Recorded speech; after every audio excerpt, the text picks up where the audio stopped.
Hey guys, how's it going and welcome to another video. So today we're starting a new series called Producer Basics, and in these videos I'll be showing you guys the fundamentals of music production and audio engineering. This is perfect for beginners or those that are a bit more seasoned and want to brush up on their fundamental skills.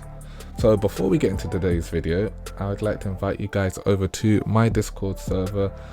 If you don't know what Discord is, it is a server style application or forum style application where you can join different servers or communities, and in my one we're music related, of course, so you guys can meet peers that are also producers, artists, engineers and general creators, and really be able to have a sharing space of talking about your musical taste, what you like, to share your work, do collaborations, all of that jazz. So you guys are more than welcome to check that out, and there's a link below in the description to invite you guys along. But moving on from that, let's get straight into the video. So today we're looking at the general features of D.A.Ws or DAWs, digital audio workstations, and these are like softwares that we use in order to create music or engineer music, record, etc. And there are so many different types out there, guys. You have Ableton, Logic Pro, which we are using today, FL Studio, Cubase, and then some even cheaper subscription based versions such as BandLab,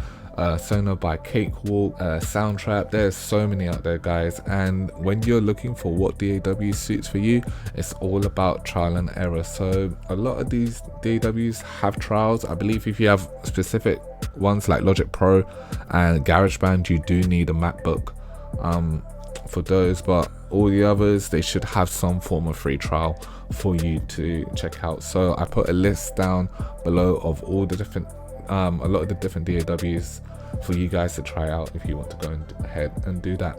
But yeah, today we're going to be looking at some of the general features that should come across all D.A.Ws. So first part we're going to look into today is this big old window right here. This is the arrangement window, and every D.A.W should have something like this. If it doesn't, then I'd be quite worried.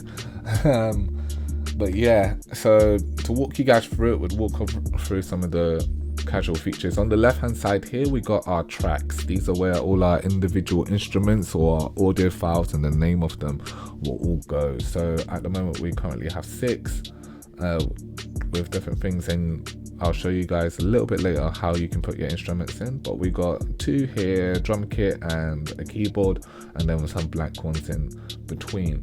Here are your volume faders.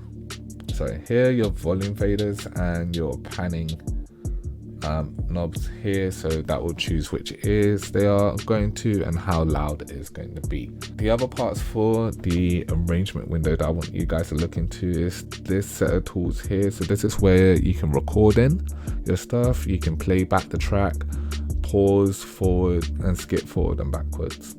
And then for Logic Pro specifically, we have our loop button here, which will then repeat a specific section that you highlight out, as you guys can see here. Moving on to next to it, we have our tempo. So depending on how fast you want the song, this is your tempo here, and your time signature, which essentially splits up the grid in a particular way. So we have 4/4, which is a general time signature that a lot of people use in music, which means you have 4 beats for every bar, and then you have 4 bars per section after you scroll out. So that section there will be 4 bars and such.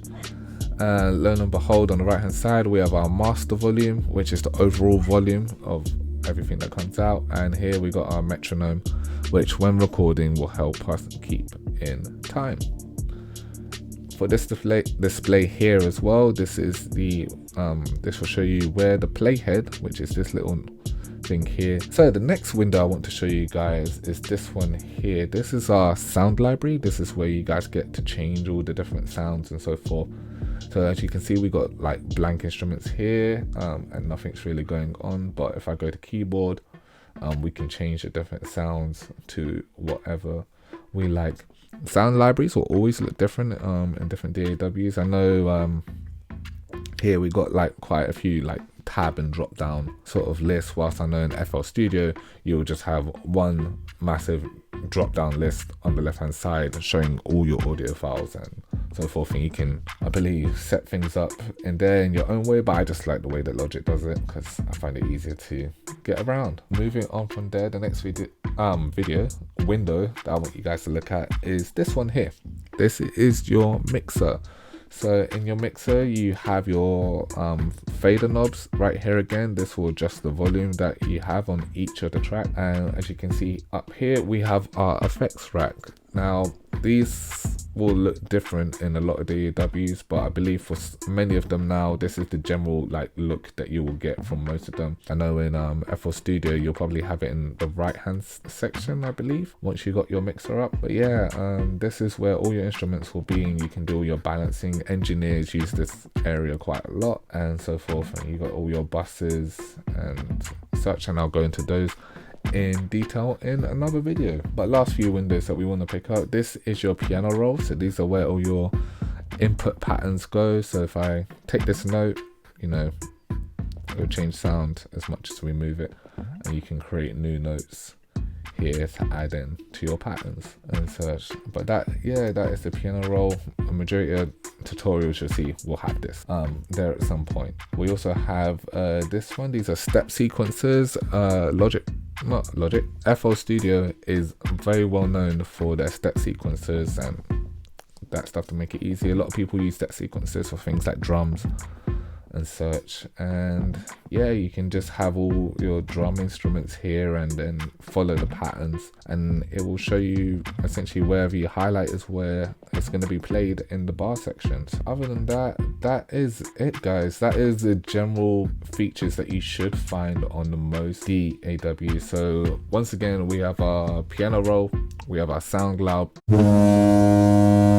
library, we have our mixer, and we have our arrangement window. That is all, guys. Thank you for joining me for another video. I hope to see you again in the next one, and if you have any questions, be sure to drop me a DM on my socials or join the Discord, and you can directly message me from there. That is it. And I will see you in the next video.